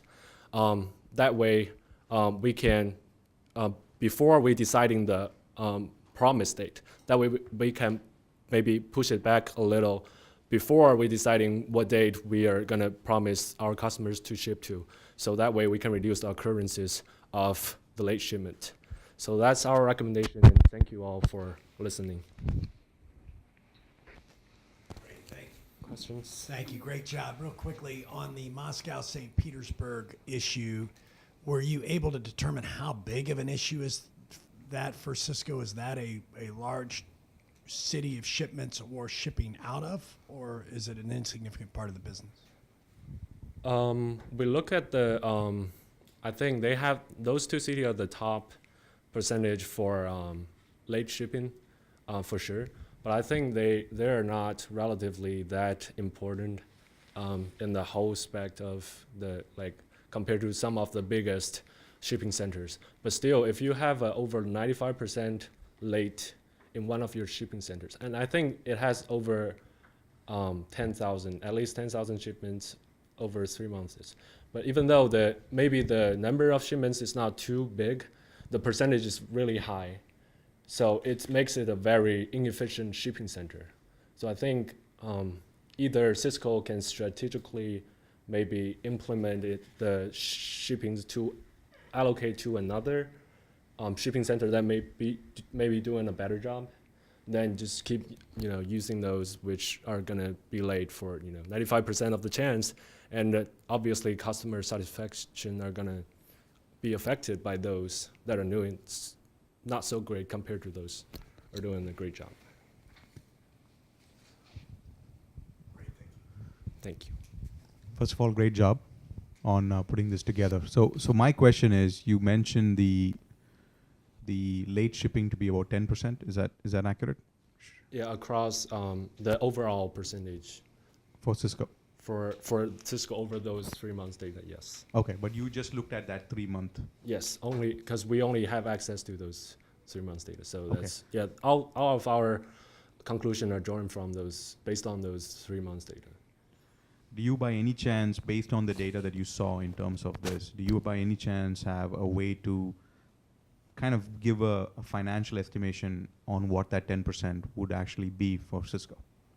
Like what would it cost Cisco if they move it from 10% to 8%? Firstly, I would say because our first thing is we come up with variables that are important, have high correlation with late shipments.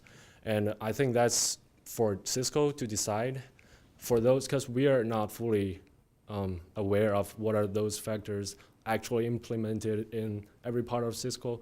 And if Cisco is thinking this part of cost is too much compared to lower it down, our second part of recommendation comes in handy, which is we can build a regression model that can forecast number of late days. That way we can just make our promise date back a little. Instead of saying, okay, I'm gonna ship it to you September 25th, and then I'm actually shipping to you September 31st. Then if we forecast based on those variables, our shipments is gonna be late. Then we can just make our promise dates to September 31st. That way we don't have any late shipment. It's just gonna be a little while for customers to receive the products. But I think that's better than you promise them September 25th, then they receive later. So that's our interest on this question. So if I were to go with that model, would you be in a position to tell me, based on your conclusion and recommendation, at least within the 3-month window that we looked at, if Cisco had actually implemented your recommendation, it would actually move the late occurrence from 10% to what? I think we have the confidence of doing that because our model currently have 92% accuracy in predicting late shipments. But I mean, it's only for a classification problem, which means for right now, we can only tell you a shipment is late or not, but we can't tell you how many days it's gonna be late. But I think that's doable if we have more times and more consulting on all those variables. Like we have more of a knowledge about those variables, and we can build a models that can tell you how many more days a shipment is likely to be late.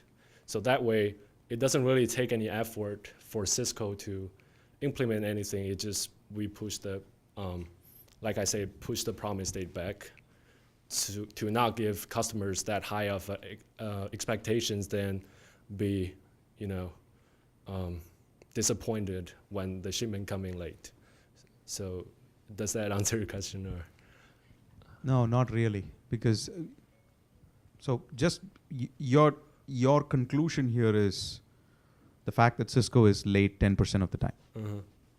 You're making some recommendations to fix it. Yes. I guess my question is, if we take your recommendation, mm-hmm. how much of that shipping would we actually save? Is it going to go from 10% to 8%? Is it going to go from 10% to 7%? I don't want to, just in the 3-month window that you analyzed. Okay. So if you look at those variables that we are suggesting you or the Cisco to change or to adapt, we don't know if Cisco can really change some of those. For example, for the route code thing, I think it's something from Oracle. It's not something Cisco can change, but we just find some correlation of this variable with the late date. So I mean, and the same for all the other variables. I don't know how you can improve this, like to what level you can improve this to. So there's no way I can tell you how you can reduce your late shipment to. I need more information of all those variables, how you can improve those, and then I can tell you I give you an approximation of how many % you can reduce the late date to. Good. And, I just want to elaborate on those because we found out some variables that have positive relationship with late shipment, which means value-wise, the more value it has, the more likely the shipment's going to be late. So if we improve on those, the percentage is definitely going to be lower than right now. But just by how much it lowers, it really depends on how much it improved.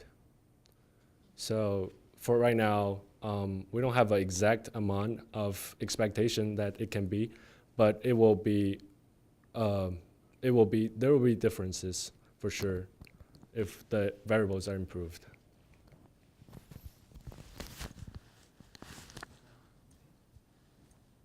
All right, thank you.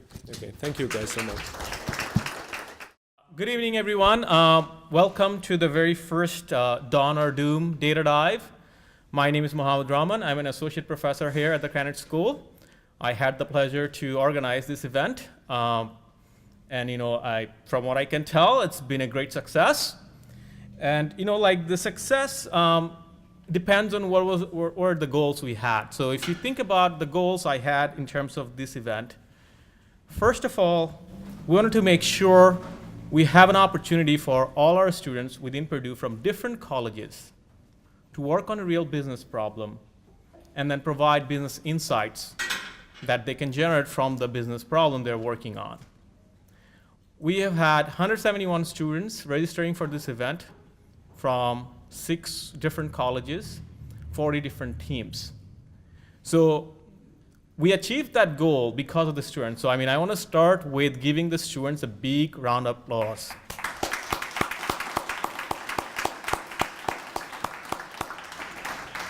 And from there, today we had 7 teams that presented.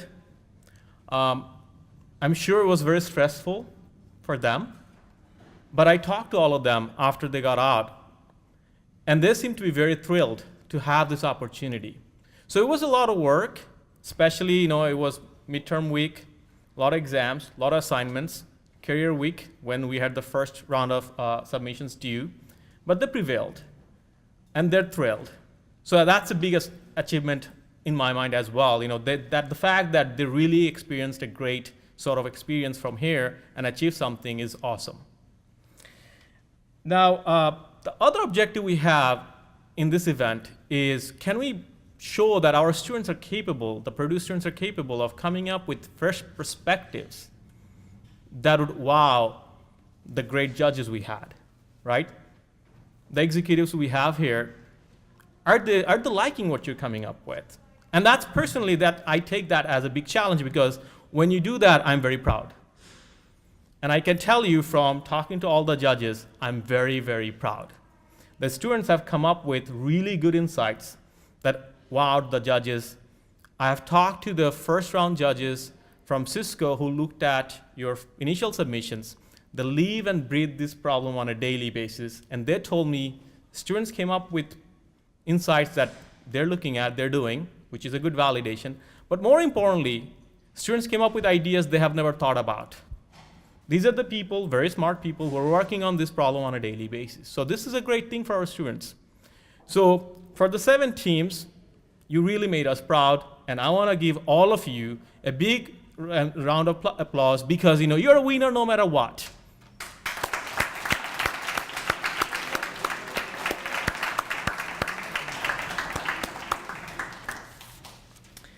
Now, an event like this is not possible without the help of a village.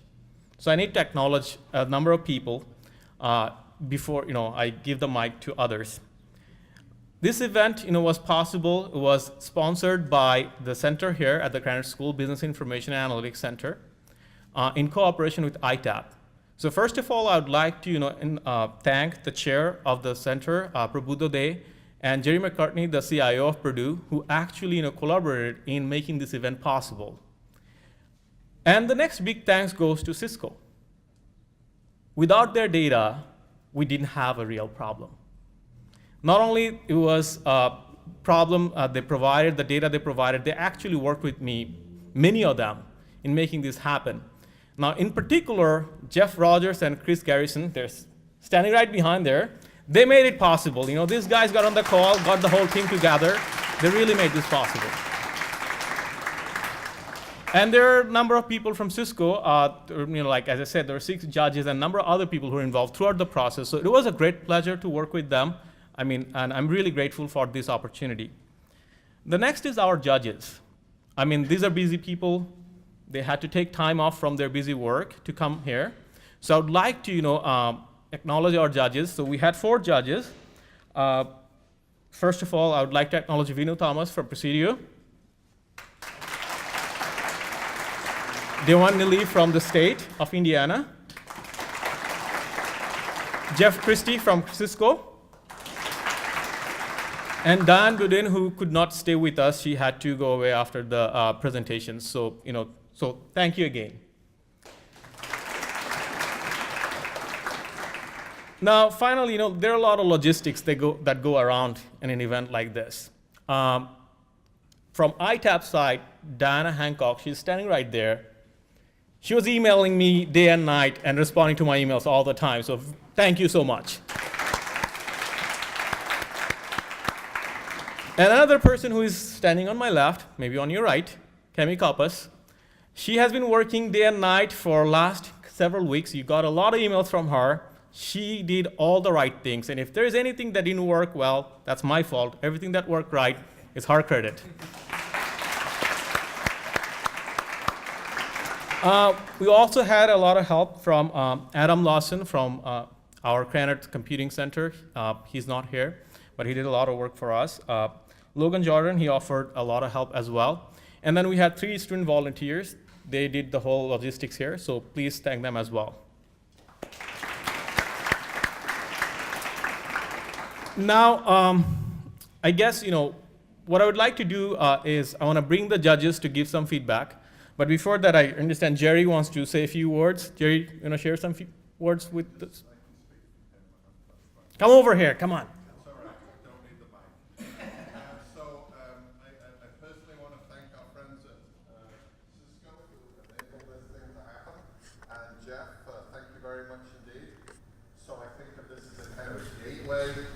Opportunity. You've got a little bit of a taste now here from this small group of students here.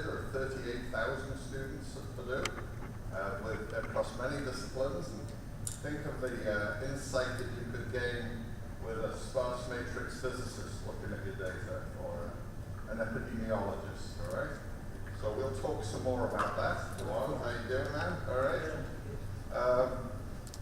I'd just like to thank Mohammed for the opportunity to participate in this. This is part of a bigger 2-day event for us called Dawn or Doom. This is the very last event of it. Diana and I are completely knackered, so we're done at the end of this thing. So let's get on with the awards, right? Great, thank you very much. All right, so let me first bring Jeff Christie to share some words from the judges' perspective on what they saw. And I believe Vinu is going to also come and tag team with Jeff. And okay, and Dewan. Great. So let's start with that, and then we'll move on to the prizes. Thank you, Mohammed, very much. Hey, a couple quick comments. I don't want to get in the way of the prizes, which DeWanda is going to announce here in a minute, but I am Jeff Christie from Cisco. I'm our Vice President of Worldwide Sales Training and Recruiting, which means that I do all of our college hiring intern programs for sales in terms of recruiting. So anyone interested in participating Cisco globally in our college associate program, get with Jerry, get with Mohammed. We'll make sure we take you in, because I was so impressed by what I saw today. Also, I'd like to thank Purdue and Jerry particularly for their long-term partnership. Jerry's a great partner for Cisco, does a lot of work for us in speaking on our behalf. We hire more Purdue University students than any other university in the world. And that says a lot for the partnership we have here with Purdue. So what we're going to do is we're going to talk about a couple things. First of all, great presentations by all groups. And we mean that wholeheartedly. We were hanging on every word, and we got a lot of great insight. I got at least 7 new ideas that are going straight to our Senior VP of Supply Chain, John Kern, tomorrow. And so thank you all very much. We're each going to share a little bit of insight as to what we would see constructively with the information, and then Dewan will give the awards. From my perspective, I would like to encourage everybody to remember that data without insight to business people isn't very productive. Data for data's sake is not really solid in terms of making business decisions. It needs to come with your insights, and those that can really query data for root cause and structure, and then put their own insights around it, win the day. And I thought the teams did a great job of that, of giving us insight with the data, so thank you very much. On a constructive note, I would be careful about the graphs that you put up and the bar graphs that you put up with the data, particularly when you play around with the scales. It makes it hard for us in the audience to see what's right, what's consistent, what's wrong. And sometimes you would take a very little bit of data difference, something that was between 2.5 and 2.75%, but you would make the scale look like it was 3 times different. And when you put data that just doesn't line up right, or the scale just makes something appear bigger than it actually is, it calls into question your data of your whole presentation. So be very careful about the graphs that you use and the graphics that you present in to make sure that everything is tight on the integrity. That will gain you a lot of points in a business conversation. Venu? So I just wanted to echo what Jeff said. First of all, just phenomenal presentation from you guys, and I want to say, Jeff, don't steal all the Purdue candidates. If you guys want to work for one of these Cisco's largest resellers, please feel free to come and look at us and Trent and Ryan back there. So we'd love to get some talent as well. But just to add on to Jeff's thing, I just thought you guys did an outstanding job overall, right? Getting up on stage, presenting the value proposition, looking at the business problem, and doing this is not easy. So I really commend you guys, and I think all of you guys deserve a round of applause. So thank you.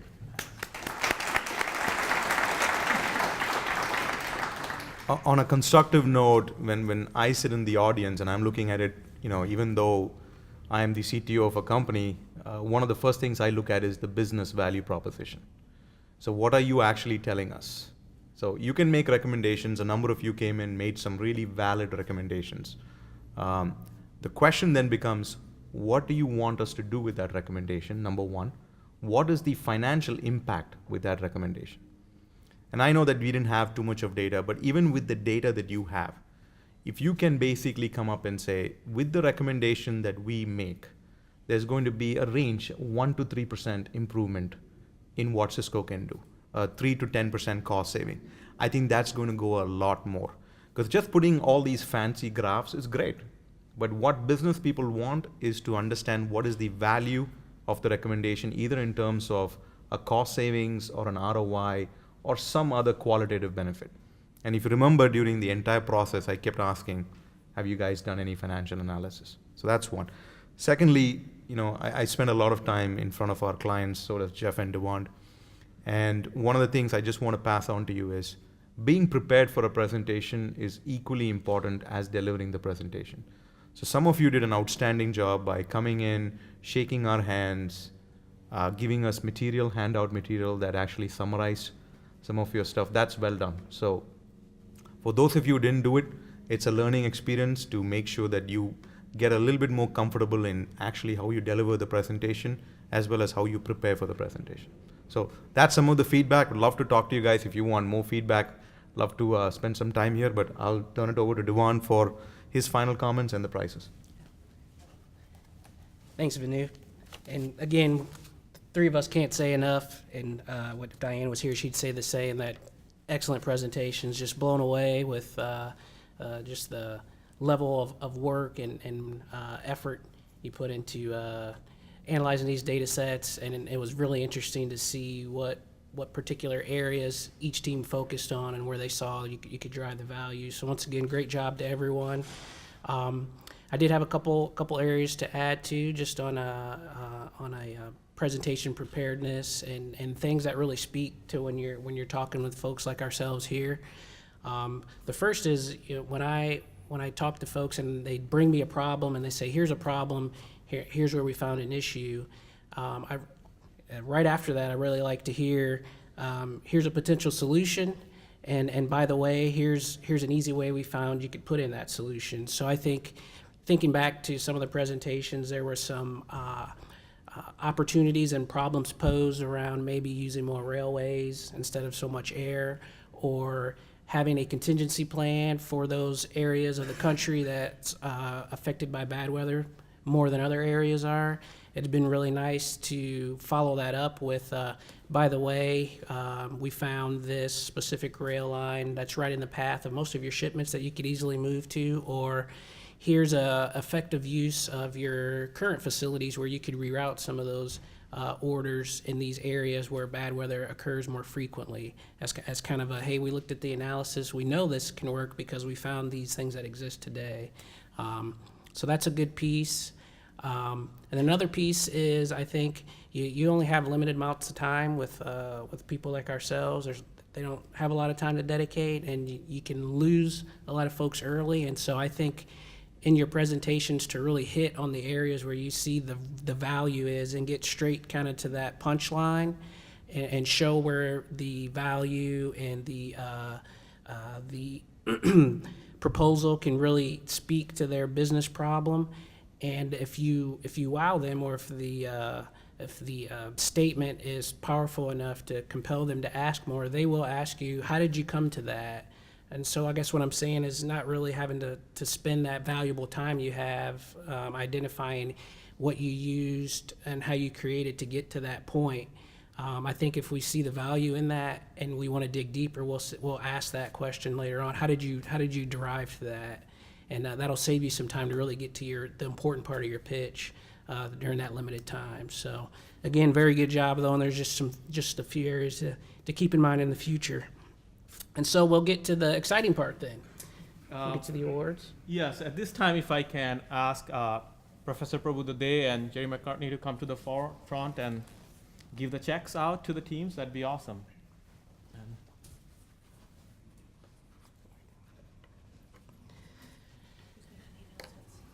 I will, yep. I am, yep.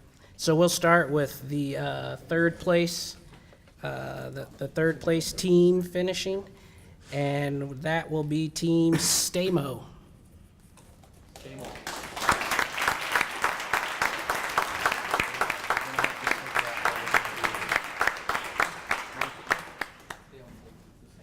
So, yes, how you're going to have to.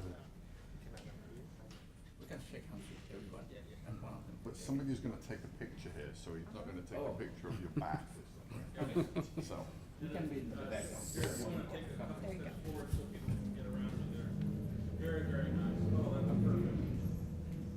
What a group. Here we go. And let's do one more just for fun.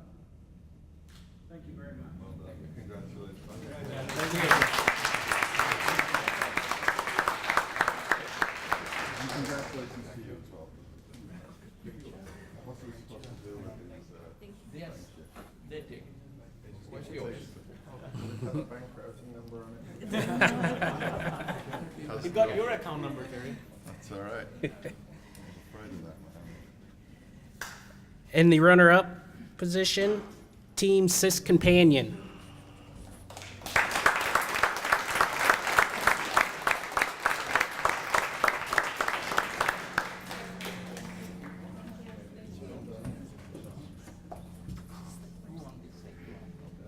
Very good. Here we go. Let's do a couple. And now. And one more. Now. Good. Thank you very much. Congratulations. Thank you very much. Thank you very much. Thank you. Well done.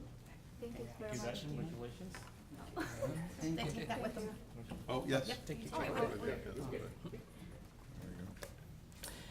And last but not least, the first place team is Kaimi Consulting.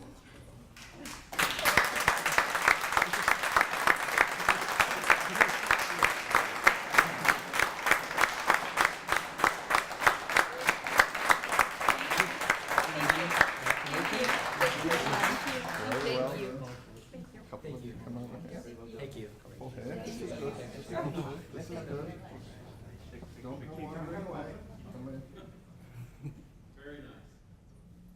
We'll do two. And now. And one more. Now. Very nice. Very well done. Congratulations. Thank you. Well done. Thank you. Well done. Thank you. Thank you. For you. Thank you. Thank you so much. I think that's good. Well, thanks everyone. Let's give us all, everyone, a big round of applause again.